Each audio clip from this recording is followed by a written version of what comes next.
I have the intake plenum for the Daihatsu Midget II mostly stripped down, and as you can imagine, I'm going to clean it.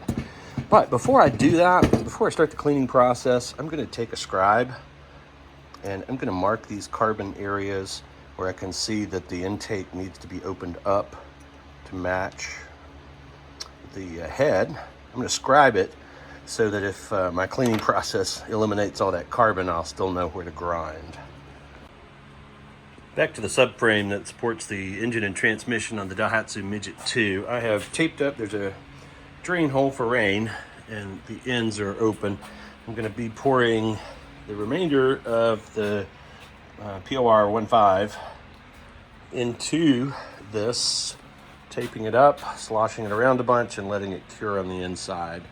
I think if there's any rust going on the inside, that should solve it.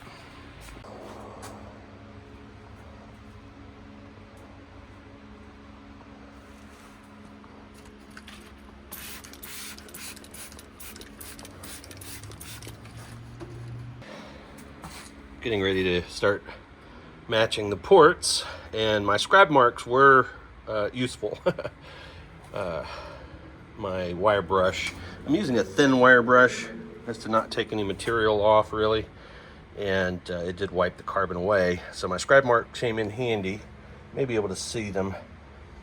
I've got a yellow paint pen, and what's yellow definitely comes out, and I've got black on the inside of the scribe marks.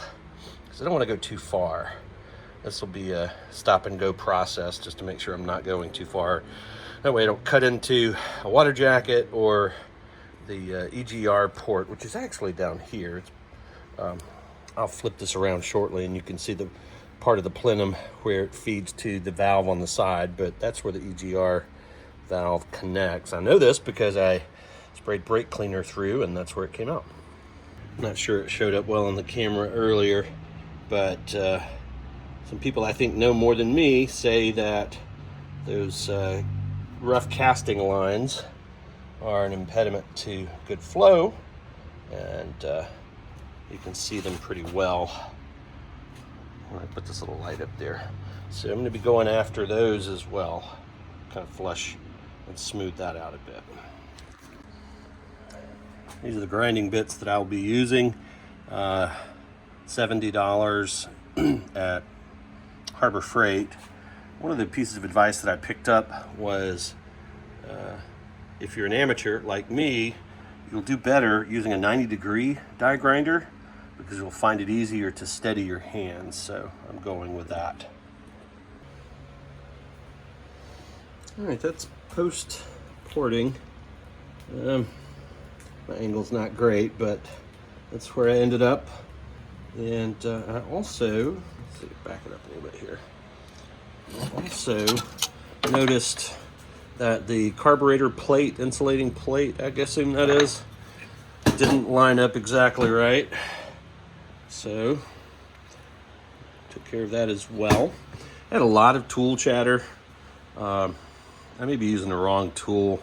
I tried all different types of RPMs, high, low, in between, angles, what have you. But I ended up with a lot of tool chatter and some gouge marks that I'm not happy about. But I'm pretty sure I can get that flat enough to seal again. But yep, here's the intake.